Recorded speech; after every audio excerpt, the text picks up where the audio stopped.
요즘 밤낮의 일교차가 매우 크지만 날씨가 맑고 쾌적한 날이 많아졌어요. 특히 하늘이 구름 한 점 없이 깨끗한 날이 많습니다. 가을 하늘이 다른 계절보다 맑고 파란 데는 이유가 있습니다.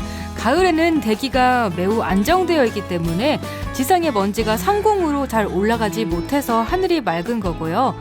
그리고 건조하면 공기 중에 파란빛을 내는 입자가 많아진다고 해요. 그래서 우리는 파랗고 깨끗한 하늘을 볼 수 있는 거죠. 네, 그런데 쾌청하고 구름 한 점 없는 날씨는 1년에 30일 정도밖에 되지 않는다고 합니다. 좋은 날이 짧아서 아쉽지만 그래서 더욱 만끽하고 싶은 가을입니다. 좋은 계절의 기분을 여러분과 함께 하고 싶은 9월 14일 월요일 내 손을 잡아요. 출발합니다.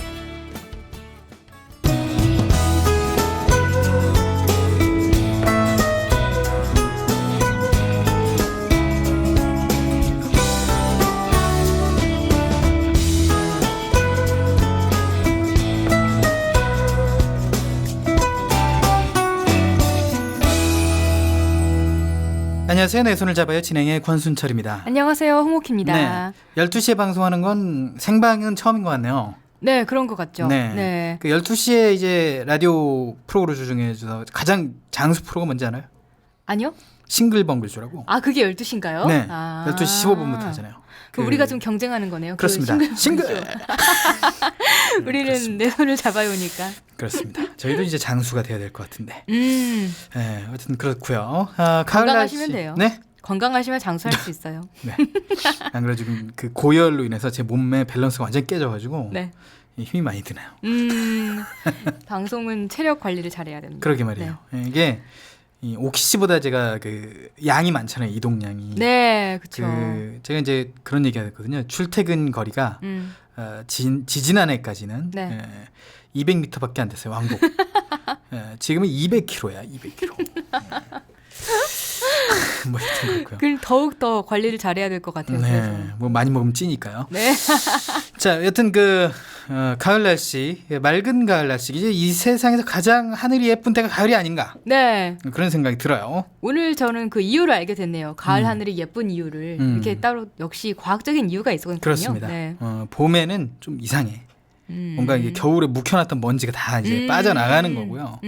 여름에 그 먼지가 다 타고 가을에 이제 그 깨끗해진 하늘이 딱 나오는 거. 그런 거군요. 근데 가을이 너무 짧은 게 아쉽긴 아쉬워요. 아쉽긴 합니다만 네. 그 가을 하늘 지금 예쁘잖아요. 네. 지금을 만끽하는 게 더 중요하지 않을까 하는 생각이 네. 듭니다. 좋은 순간 짧은 것 같아요. 오키씨처럼 예쁜 가을 하늘 아래에서 방송하고 있는 내 손을 잡아요. 오늘 코너 네. 감사합니다. 아무렇지도 않네요. 네, 그냥 자연스럽게 받아들이는 거죠. 알겠습니다. 괜히 얘기했네요. 왜 네. 뭐 어떻게 해야 되는 거네요? 아니 뭐 아유 왜 그런 얘기를 하세요. 뭐 이런 얘기를 하든가. 아니요. 자, 오늘의 코너를 소개해드리도록 하겠습니다. 먼저 네. 복지TV 박정인 기자와 함께 창의계의 뉴스를 정리해 전해드리는 시간 마련되어 있습니다. 네, 다음으로는 저와 함께하는 주간 스포츠 영상 해설이 이어지고요. 이번 주에는 세종 포커스 대신에 문화정보 톡톡을 월요일에 전해드립니다. 네, 청취자들이 프로그램에 참여할 수 있는 방법 알려드립니다. 네, www.facebook.com/kbicktV로 메시지 주시거나 인터넷에서 포피 채널을 검색하시면 블로그를 통해서 참여하실 수가 있습니다. 방송에 참여하신 청취자분께는 문화상품권을 드립니다. 많이 참여해 주세요.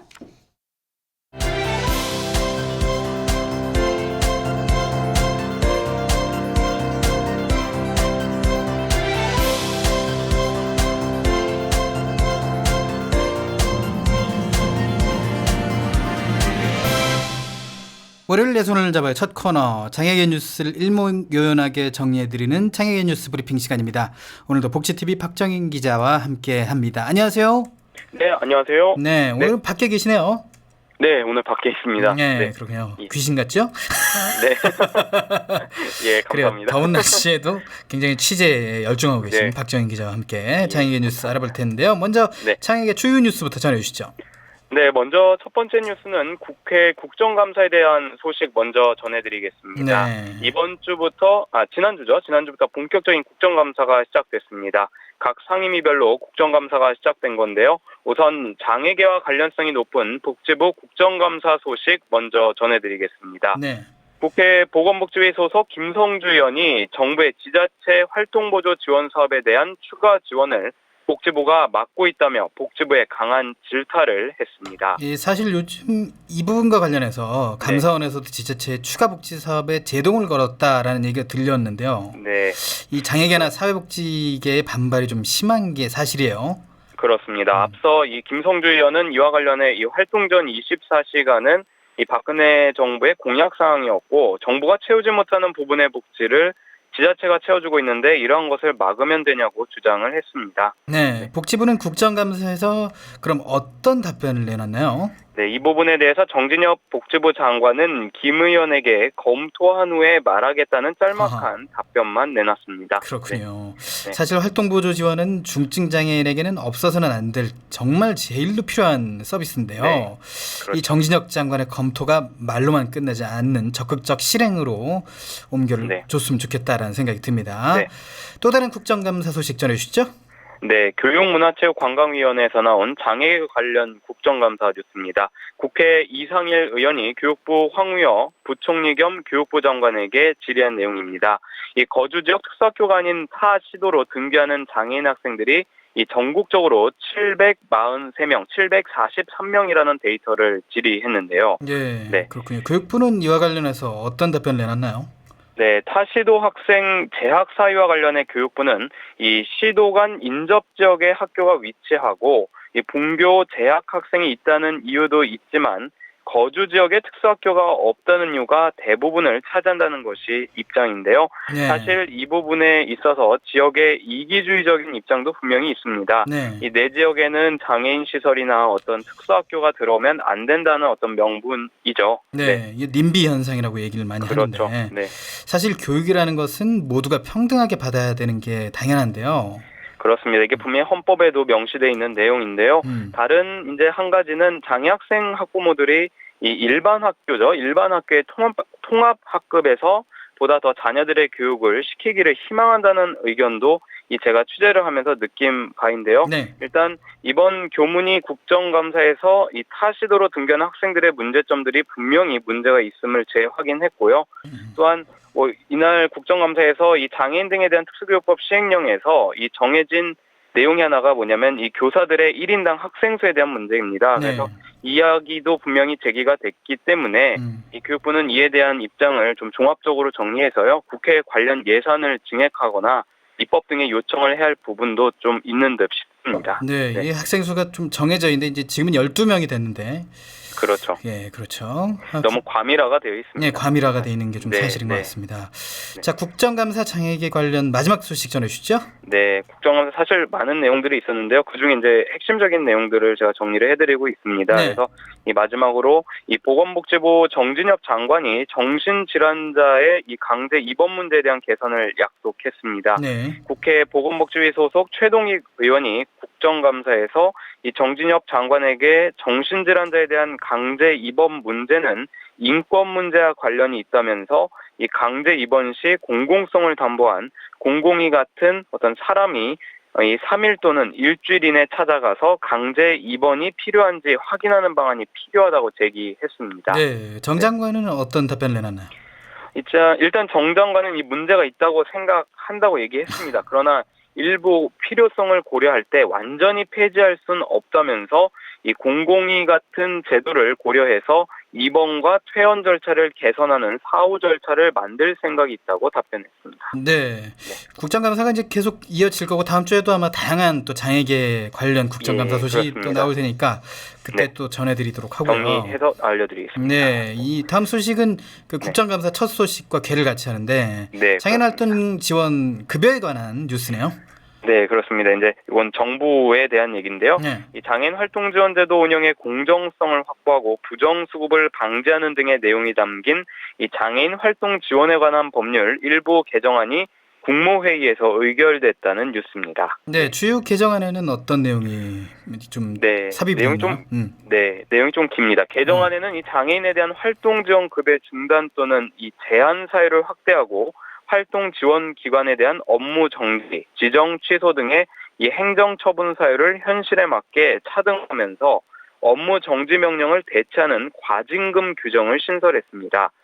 내용을 이제 구체적으로 살펴보면요. 현행은 활동지원급여를 받고 있거나 받을 수 있는 사람이 거짓이나 부정한 방법으로 수급자에 선정된 경우에 한해 이 활동지원급여를 중단했죠. 그러나 이번 개정안에서는 현행에서 제한 사유를 확대해 이 활동지원급여를 받고 있는 사람 등의 활동지원기관 등이 관여한 경우에는 이 활동지원급여를 중단하거나 1년의 범위에서 활동지원급여의 수령 등을 제한하도록 한 것입니다.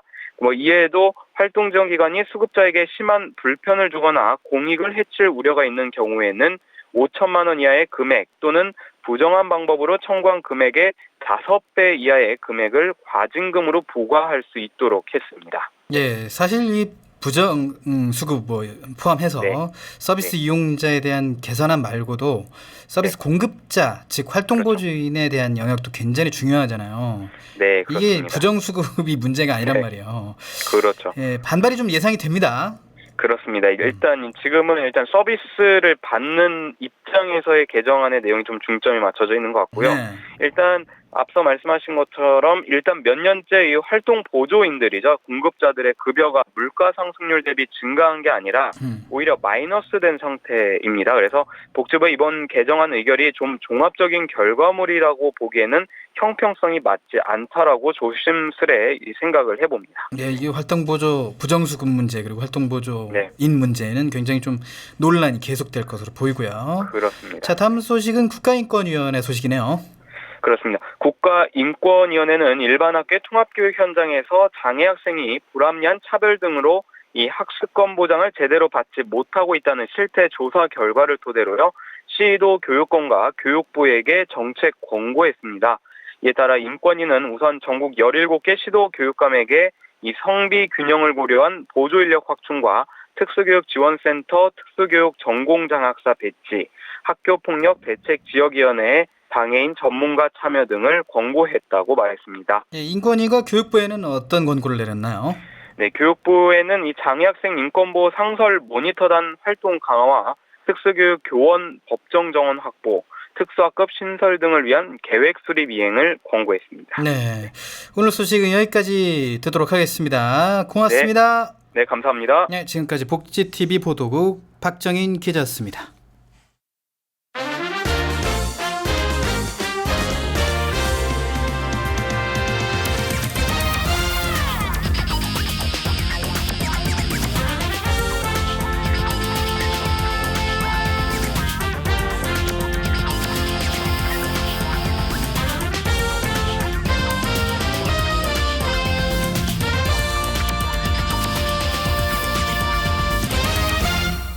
여러분은 지금 KTV 인터넷 라디오 포피 채널 내 손을 잡아요와 함께하고 계십니다.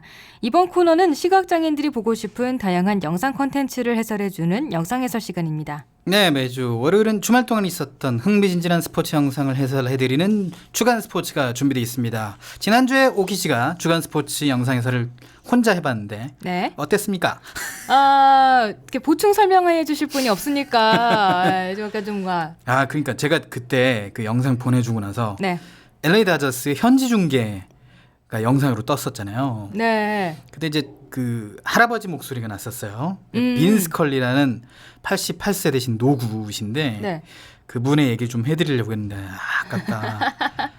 다음에 또 기회가 있으려나요? 네, 그러니까 메이저리그 스포츠 캐스터계의 송해다 뭐 이런 얘기를 하려고 했는데 놓쳤어. 다음에 또 기회가 있겠죠. 그래, 알겠습니다. 자, 오늘 준비한 스포츠 영상 뭔가? 네, 오늘은 정말 꽉꽉 시간을 채워서 해야 될 것 같아요. 예. 우리나라 축구 국가대표 선수들이 레바논전도 시원하게 승리했습니다. A매치 경기가 거듭될수록 2018년 러시아 월드컵 때 완성될 대표팀 모습이 기대가 되는데요. 네. 그래서 오늘은 레바논전 세 번째 골을 넣은 권창훈 선수 장면을 준비했습니다. 권창훈 선수. 네, 다음 영상은 프로야구 하나와 LG 경기 중에 수비 방해냐, 타격 방해냐를 두고 양 팀이 신경전을 벌인 장면이고요. 마지막은 두산 베어스의 최주환 선수가 아주 엄청나게 방망이를 휘둘렀습니다. 방망이를 엄청나게 휘둘렀어요? 네, 엄청나요. 그 장면도 볼게요. 네, 알겠습니다.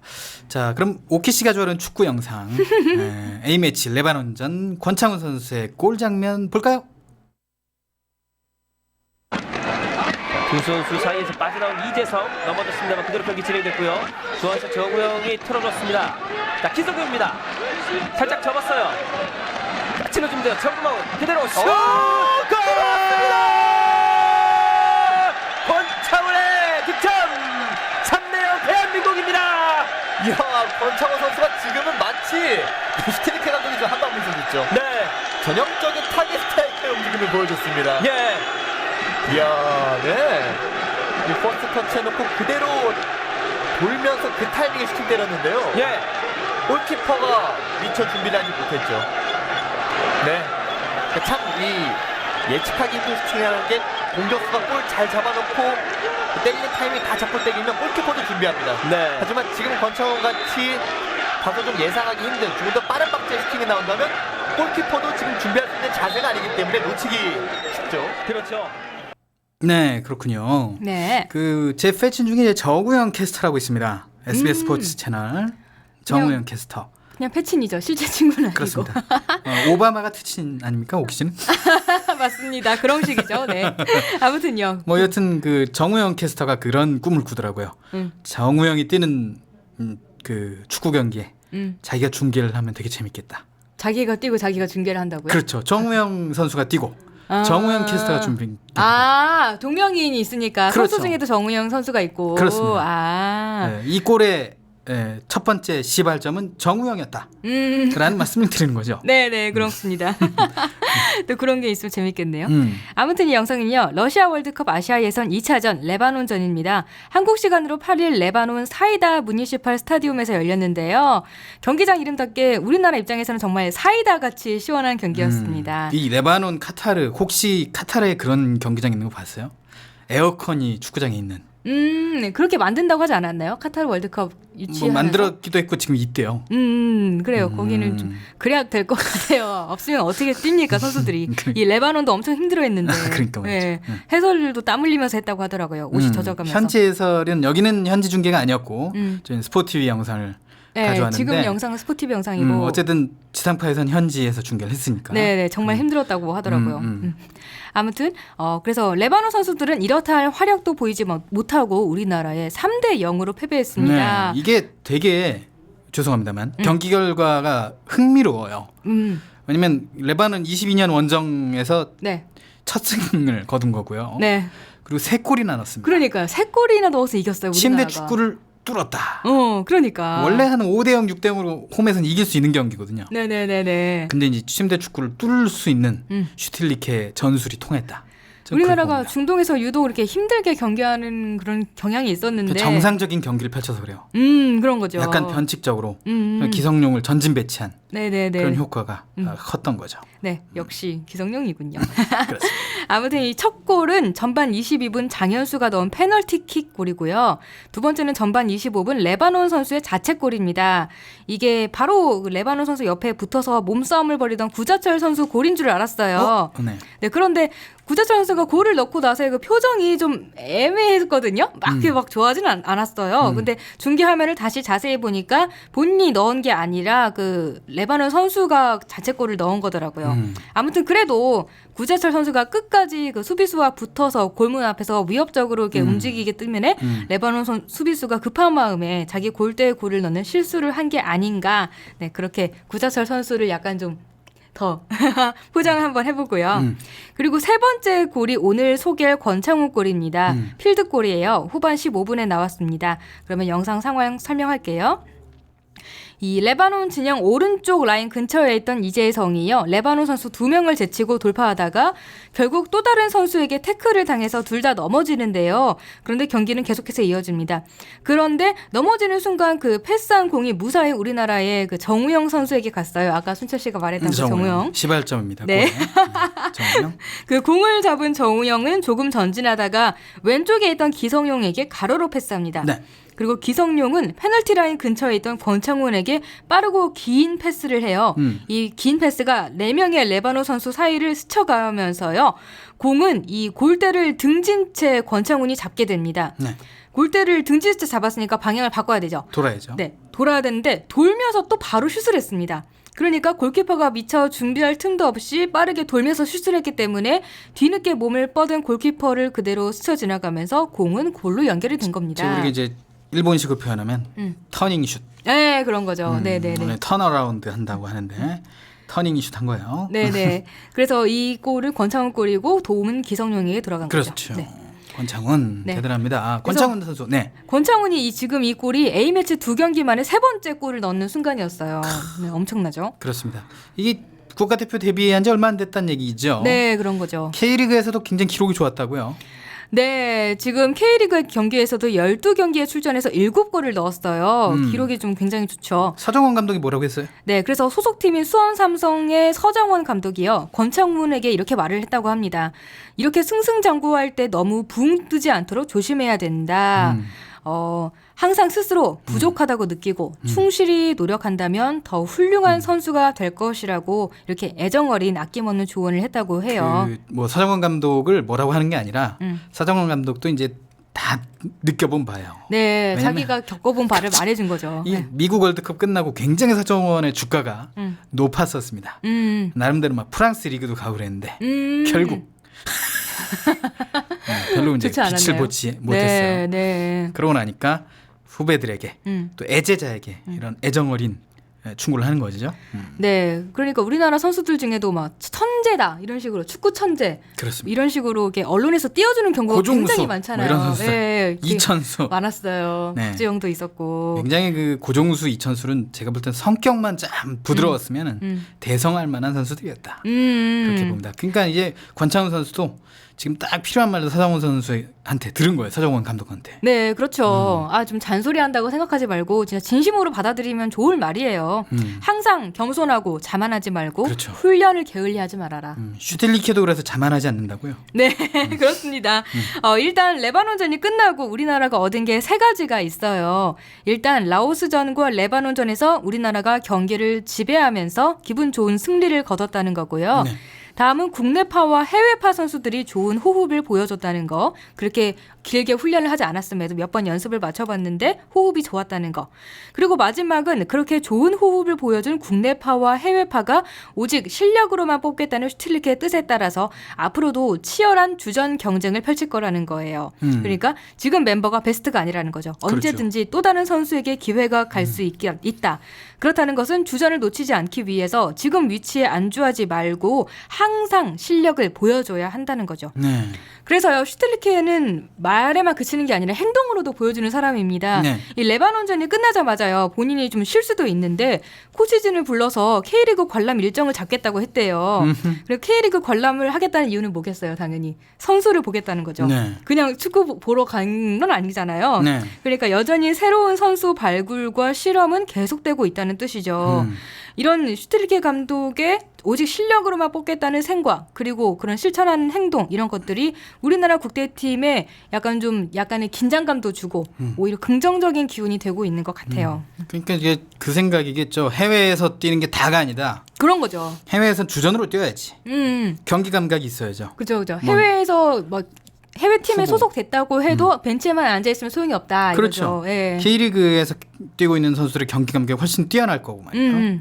그게 사실 국가대표급 정도 되면 네. 100명 이내의 선수들은 다 종이 백지장 한 장 차이입니다. 네. 중요한 건 경기 감각입니다. 그렇죠. 경기 감각을 얼마나 잃지 않느냐. 박주영 선수도 그래서 뽑힐 가능성이 있다는 얘기예요. K리그에서 잘하면. 그렇게 욕을 먹었는데 제가 볼 땐 명예회복이 필요해요. 박주영 선수는. 글쎄요. 기회가 갈지는 전 모르겠어요. 약간 좀 회의적입니다. 저는.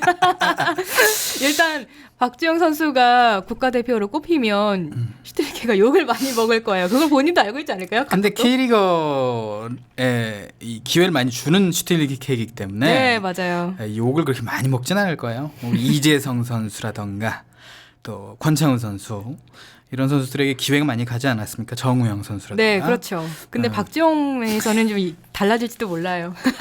그래도 뭐 석현준이나 이런 선수들이 잘하니까요. 네, 기회가 안 갈 수도 있겠죠. 그러나 석현준도 골을 넣어야 석현준인 거고. 네, 그렇죠. 그러니까 박주영 선수도 김신욱도 골을 넣어야 김신욱인 그렇죠. 거고. 박주영도 명예회복이 필요하다 저는 그렇게 보고 있고요. 네. 자, 그럼 두 번째 스포츠 영상 한번 보겠습니다. 수비방해라고 이제 주장을 하는 LG. 타격방해라고 주장하는 한화의 이 설전 때문에 갈등이 빚어진 상황입니다. 영상 볼게요. 2타수 1안타 또 뛰었어요.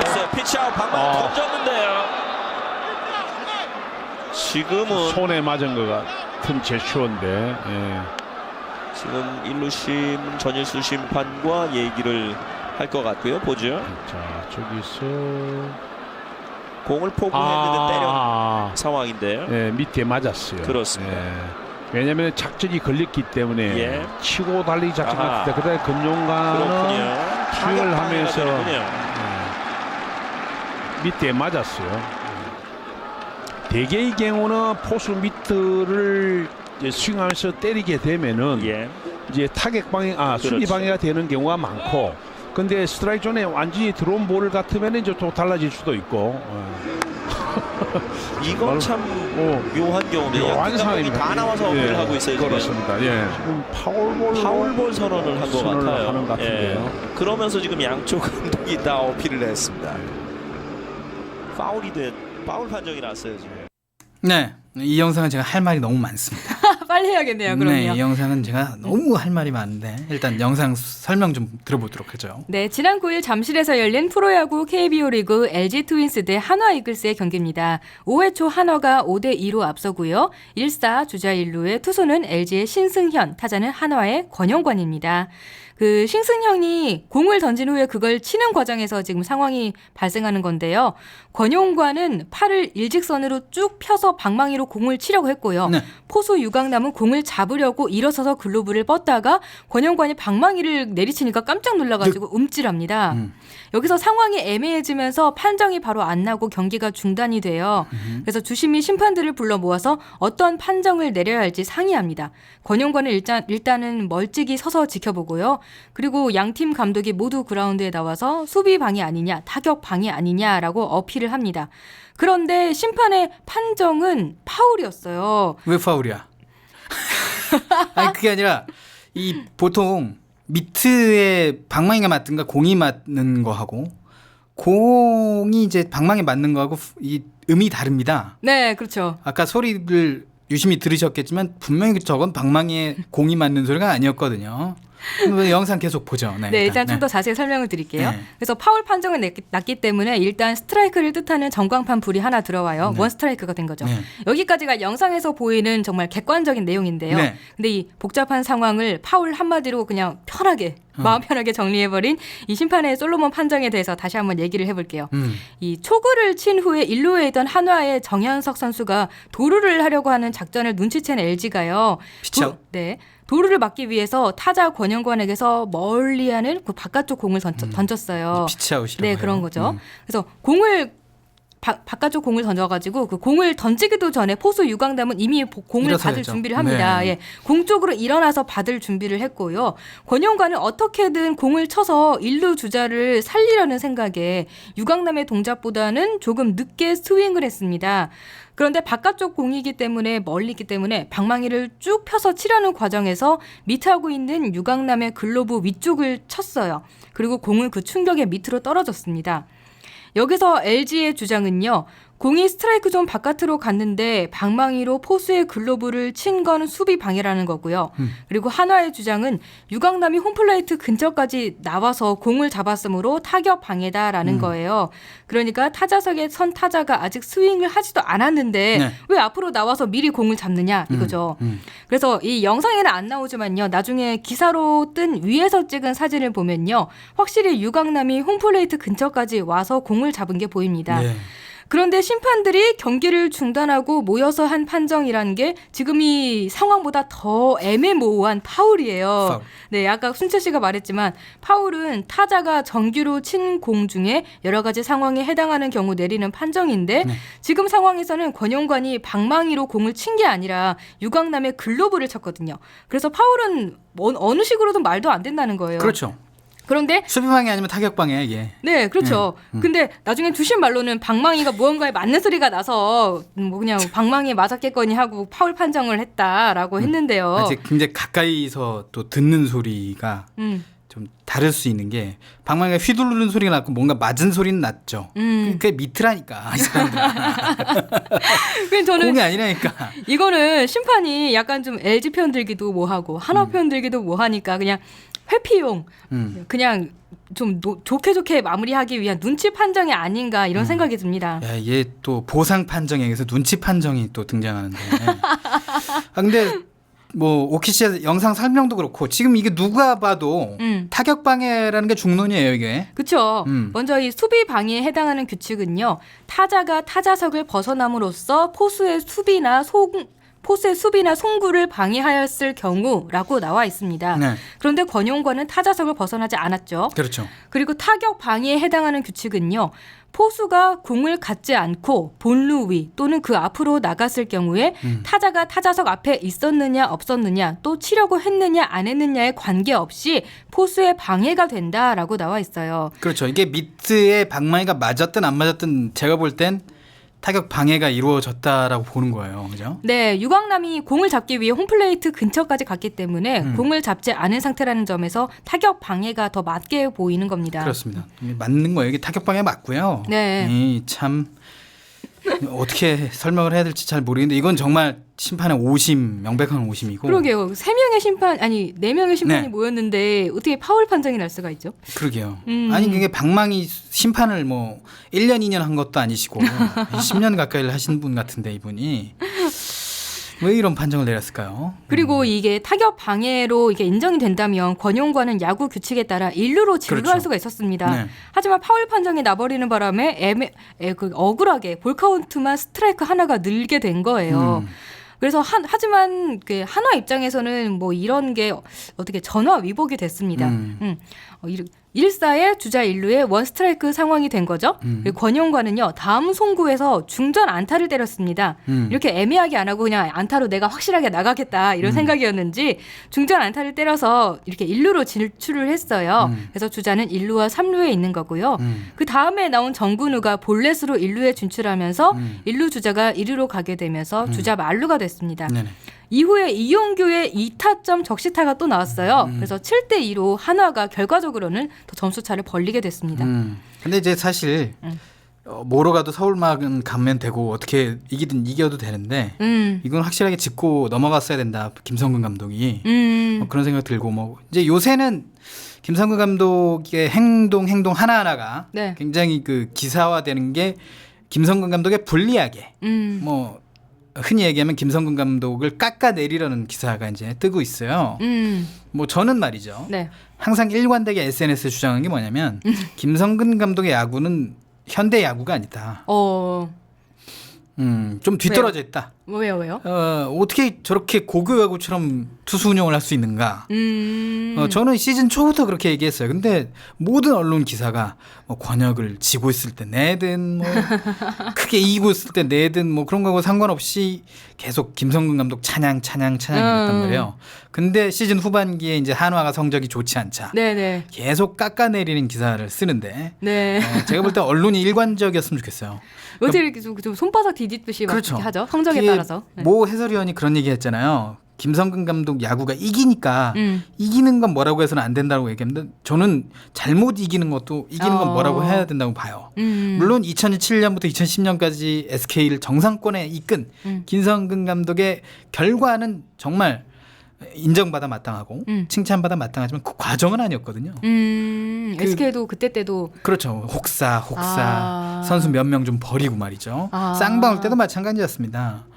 뭐 전력이 안 되면 파리해도 되는 건데 그 과정 자체를 버리고 결과만 쫓아가려는 김성근 감독의 행태 이런 거는 잘못됐다. 그러고 저는 일관되게 김성근 감독이 왜 존경을 받아야 되는가? 뭐 존경할 수도 있겠죠. 뭐 그 개인적인 뭐 개인 차니까. 그렇죠. 개인 차니. 근데 저는 절대 존경할 수 없다라고 얘기했거든요. 왜냐면 이제 우리나라 야구도 이게 현대화됐고 네. 선수들이 얼마나 공을 던지면 얼마나 쉬어야 되고 근육량을 얼마나 늘려야 되고 그 쉬는 동안에 어떤 운동을 해야 되고 이게 다 나와 있단 말이에요. 시스템으로. 근데 김성근 감독은 그게 아니잖아요. 무조건 감으로. 네네. 그리고 모든 운영도 팀이 반대해도 자기 식대로 이렇게 운영을 하다 보니까 그게 잘된 점도 없잖아 있지만 못된 점도 있다. 좀 자기만의 고집이 좀 투철하신 분 같아요. 그러니까 말이죠. 그것 때문에 한화가 잘할지 모르겠지만 물론 잘하는 것도 아니에요 이젠. 이제 7위를 달리고 있기 때문에. 왜요? 어떻게 이렇게 훅 떨어지죠? 네. 그러니까 이제 전문가들이 그랬어요. 한화가 지금은 좋은데 고비가 올 것이다. 8월 말에 고비가 온 거예요. 아 정말 이렇게 정말 딱 이렇게 결과로 나오니까 좀 그런 생각이 좀 들긴 그렇죠. 하네요. 그러니까 제가 시즌 초부터 계속 줄곧 저는 제가 그 야구 전문 팟캐스트에도 얘기했지만 한화 거린다고 해서 한화 얘기를 잘 안 하려고 했어요. 근데 너무 히트스가 좋으니까 한화 얘기를 뭐 하긴 했는데 김성근 감독의 언론에 대한 비추는 모습 그 최근이 아니라 4월에도 나타났었거든요. 막 이기다가 지고 막 혹사논란 나오니까 네네. 언론이 막 바꿔 쓰고 그러니까 네네. 이거 어떻게 된 거냐 하고 분석하는 제가 내용을 다루긴 했는데 그 이후에는 이제 김성근 감독을 찬양한다던가 뭐 어떤 팟캐스트는 그렇게 얘기하더라고요. 김성근 감독 막 신으로 묘사하고 말이죠. 저는 그런 거 안 합니다.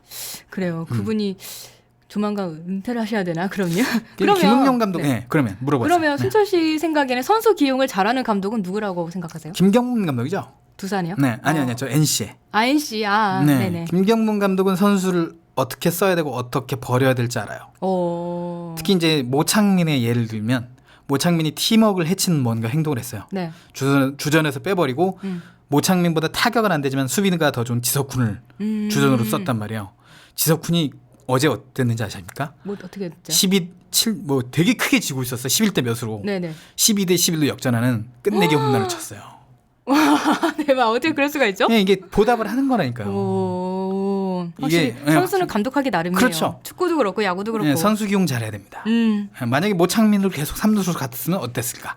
물론 모창민이 끝내기 홈런을 쳤을 수도 있겠지만 저는 그렇게 봅니다. 네. 알겠습니다. 뭐 자세한 야구 얘기는 뭐 다음에 또 기회가 온다면. 네. 네, 마지막 영상 보여죠? 네, 마지막 영상은 짧고 가벼운 걸로 준비했어요. 프로야구 두산 베어스의 최주환 선수의 방망이가 위협적인 웃음을 안겼습니다. 그 어마무시한 방망이 영상부터 볼게요. 뽑아내고 있는 두산입니다. 오, 지금은 더가웃으로 들어갔어요 방망이가. 큰일 날 뻔했습니다. 지금 최주환 선수의 방망이가 두산의 더가웃으로 들어갔습니다. 맞습니다.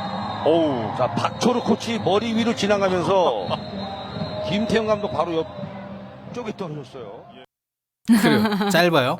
어마무시하죠. 근데 저는 이 과정은 잘 알겠는데 캐스터가 설명했기 때문에 이 주위의 상황, 표정 이런 거 굉장히 좀 궁금합니다. 오키 씨가 설명을 해주셔야 될 것 같아요. 네, 9일 목동구장에서 열린 KBO 리그 넥센 히어로즈와 두산 베어스 경기에서 일어난 일입니다. 3회 초 1사 주자 1, 2루에 투수는 넥센의 문성현, 타자는 두산의 최조환입니다. 점수는 2대 0으로 두산이 앞서고요. 최조환은 왼손 타자이기 때문에 왼쪽 타석에 섰어요. 그리고 문성현의 공을 그 최조환이 정말 힘껏 쳤습니다.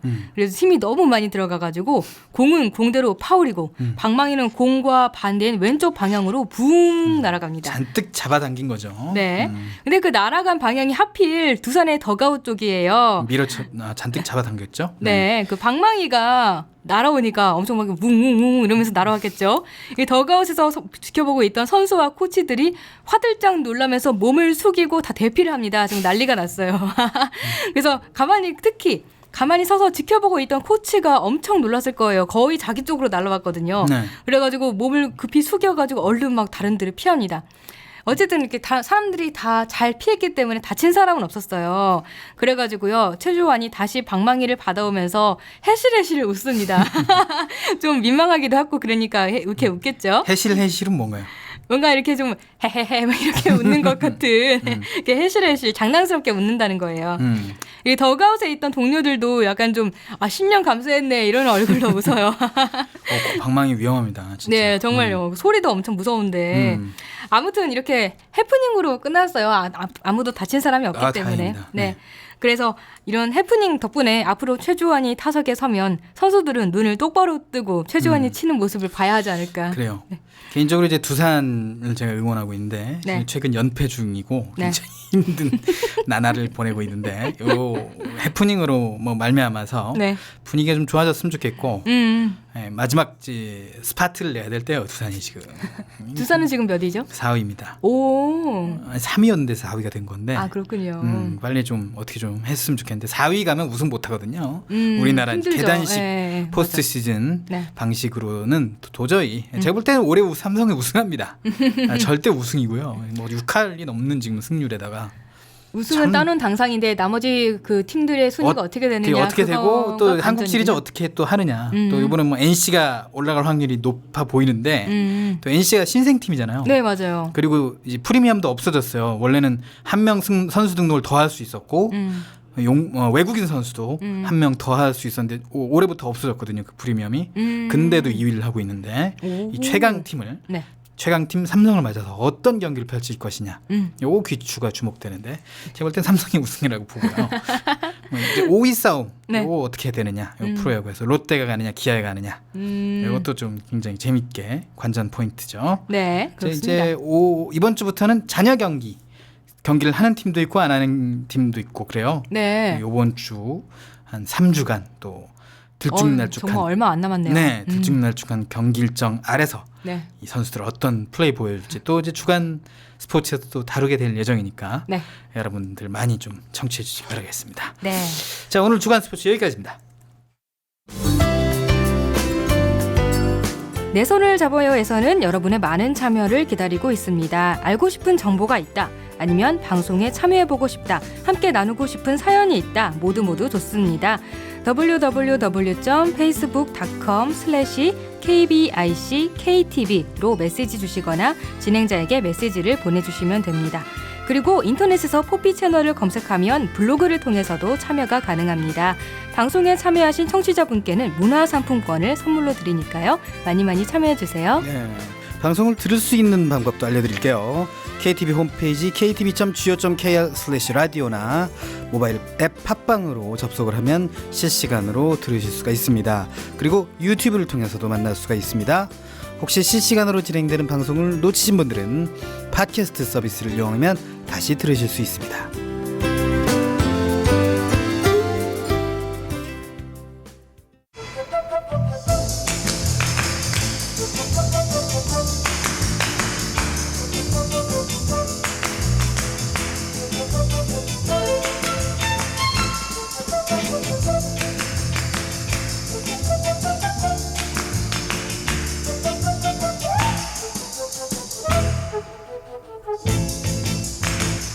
여러분은 지금 KTV 포피 채널 내 손을 잡아요와 함께하고 계십니다. 홍옥희 씨의 흥미진진한 해설로 주간 스포츠 들어봤고요. 네, 이번 주는 세종포커스와 문화정보 톡톡을 바꿔서 오늘은 문화 관련 소식을 전해드립니다. 네. 자, 오늘은 어떤 문화 정보가 전해질지 굉장히 귀추가 주목됩니다. 네, 기치가 주목되시나요? 발음이 꼬여가지고 자연스럽게 넘어가다 보니까 그렇게 됐네요. 어려운 말을 쓰셨네. 네. 아무튼 지금 가을이잖아요. 네. 가을하면 왠지 공연과 잘 어울릴 것 같습니다. 그래요. 공연뿐만 아니라 문화예술과 참 잘 어울리는 계절이 가을 아닙니까? 네, 가을은 낭만적이니까요. 그렇습니다. 잊혀진 계절의 배경 가을이죠. 네. 그래서 오늘은요, 이 가을 저렴하게 문화예술을 즐길 수 있는 팁을 알려드리려고 합니다. 근데 이제 저렴하다는 말이죠. 왠지 저렴해 보이거든요. 합리적으로.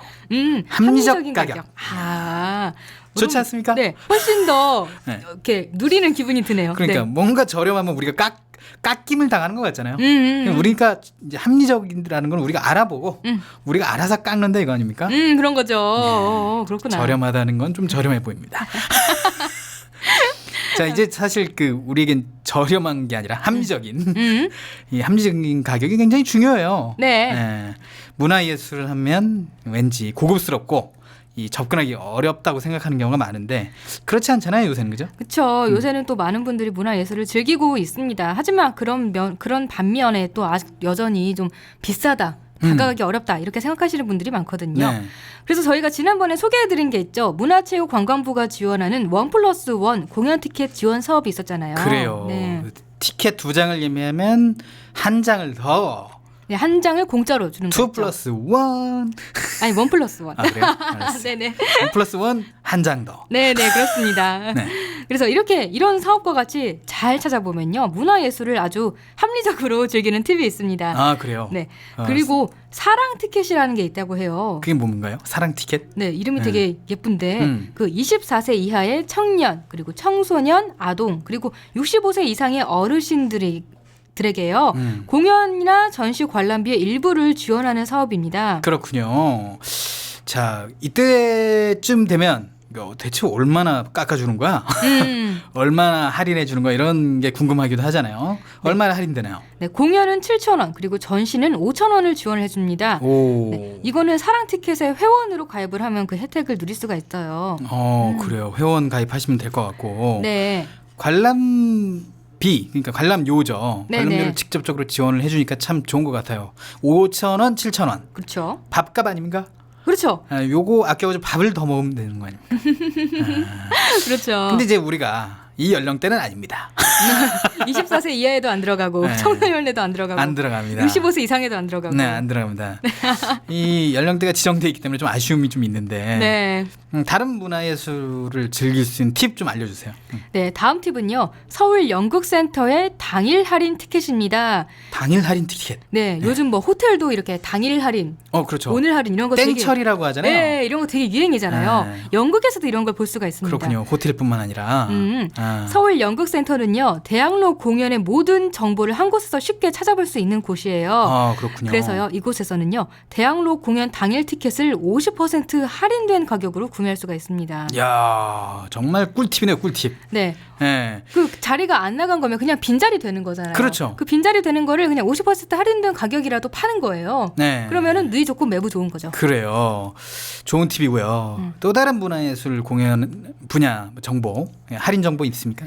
네, 세종문화회관에서요. 1,000원의 행복이라는 프로그램이 있습니다. 세종문화회관이요?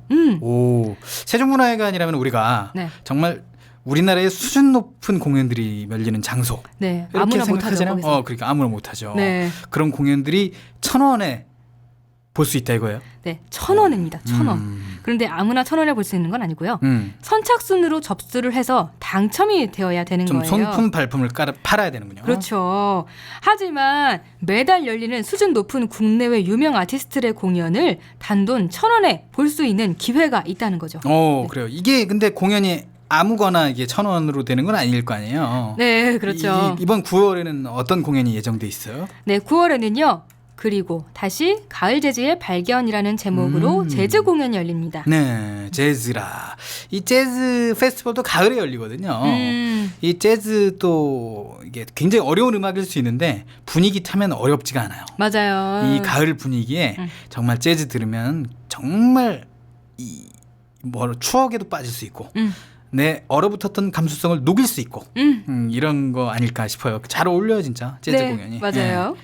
또 남아있는 정보 뭔가요? 네, 바로 문화 릴레이 티켓입니다. 공연을 보고 난 후에요. 티켓을 그냥 버리지 마시고요. 보관해 두세요. 오. 왜냐하면요. 문화 릴레이 티켓은 예전에 봤던 공연 티켓을 제시하면요. 티켓을 할인해 주는 제도입니다. 그렇군요. 야, 티켓 버리면 안 되겠네요. 우리가 네네. 이제 대부분 영수증, 티켓 흔적을 지우기 위해 이제 사실 흔적을 지운다는 게 뭐 나쁜 표현은 아닙니다. 뭐 바람 피는 흔적을 지우기 이런 건 아니고요. 귀찮으니까 이제 버리게 네네. 되는데.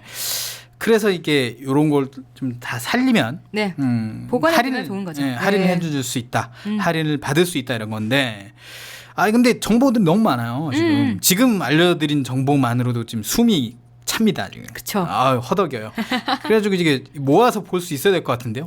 어디 들어가야 되나요? 네, 또 그런 편리한 홈페이지가 있습니다. 홈페이지. 바로 한국문화예술위원회 홈페이지예요. 예술나무라고 하는데요. 예술나무. 네, 주소는 www.artistry.or.kr입니다. 아티스트리. 네, 풀어서 말하면요. artistry.or.kr입니다. 아티스트리. 네, 예술나무. 네. 트리입니다. 트리. 네. 아티스트의 트리가 합쳐진 거죠. 네네, 그렇죠. 그렇습니다. 자, 이 좋은 정보 정말 고맙습니다, 오키 씨. 네, 오늘의 문화정보 톡톡은 여기까지입니다. 그래요. 주말 재밌게 보냈습니까? 네, 후기. 네, 결혼식 후기. 결혼식이 그 전라도 광주까지 내려왔다 왔기 때문에 정말 광주가 멀긴 멀더라고요. 아, 좀 피곤하긴 했습니다. 토요일에. 하지만 뭐 재밌었어요. 그 갔다 와서 친척들이랑 같이 모여서 뒤풀이를 하기도 했거든요. 네. 그리고 뭐 아기도 보고 사촌 언니가 낳은 아기도 보고 네, 재밌었어요. 아기가 좀 어때요? 몇 살이에요? 6개월이요. 어우, 아직 목을 좀 가눌 시기인데. 그 어떻게 좀 이렇게 뭐 길락말락 하더라고요. 애가 아니, 앉을락말락, 길락말락 이렇게. 목을 완전히 가누는 시기군요. 네, 네 그렇습니다. 저는 이제 회의가 취소돼가지고 아 취소됐어요 그거? 네, 집에 있었고요. 뭐 일요일에 이제 조카가 왔기 때문에 조카가 갑자기 감기가 걸려가지고 네. 원래 이제 신나게 울 때 아닙니까? 이제 24개월 때면 울지도 못하고. 뭐 말하지도 못하고 말해가지고 얼마나 힘들어하는지. 목이 아팠나 봐요. 네, 아. 기침만 막 자기가 아파서 울고 우는데 갑자기 굉장히 그 판소리를 할 만한 아이처럼 목소리 진짜? 변해가지고. 애가 아프면 또 마음이 더 아프잖아요. 그러니까 네. 이제 좀 안 아팠으면 좋겠는데. 맞아요. 여러분들도 일교차 심한 이 계절에 다들 건강 조심하세요. 이제 저희는 특별 생방송 때문에 12시에 진행을 했고요. 내 손을 잡아요. 뭐 가끔 방송 시간이 바뀌는데 좀 일정 확인하시고 방송을 놓쳤다.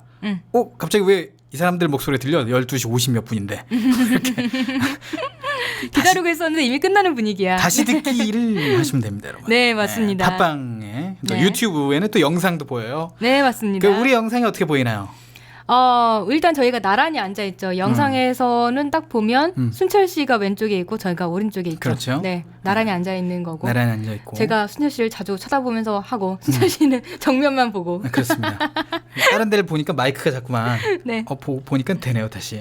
마이크가 그 어떤 분들은 그 마이크 라디오기 때문에 근데 네. 영상을 찍고 있다라고 생각하니까 이제 자꾸만 눈빛을 보내려고 왔다 갔다 하는데 마이크가 갑자기 이제 이렇게 해야 되니까 지향이 잘 안 되고 그래가지고 라디오인데 이게 어떻게 해야 되나 이런 생각 좀 들게 되는데 어쨌든 여러분들 영상도 뭐 제가 고정된 모습 그리고 오키 씨가 저를 보는 모습 많이 봐주시기 바라겠습니다. 유튜브에서 KTV 라디오를 검색하시면 되고요. 네. 자, 9월 14일 월요일 내 손을 잡아요. 저희가 준비한 소식 여기까지입니다. 네, 저희는 내일 오후 1시에 다시 찾아오겠습니다. 지금까지 진행의 권순철 홍옥희였습니다. 함께해 주신 여러분 고맙습니다.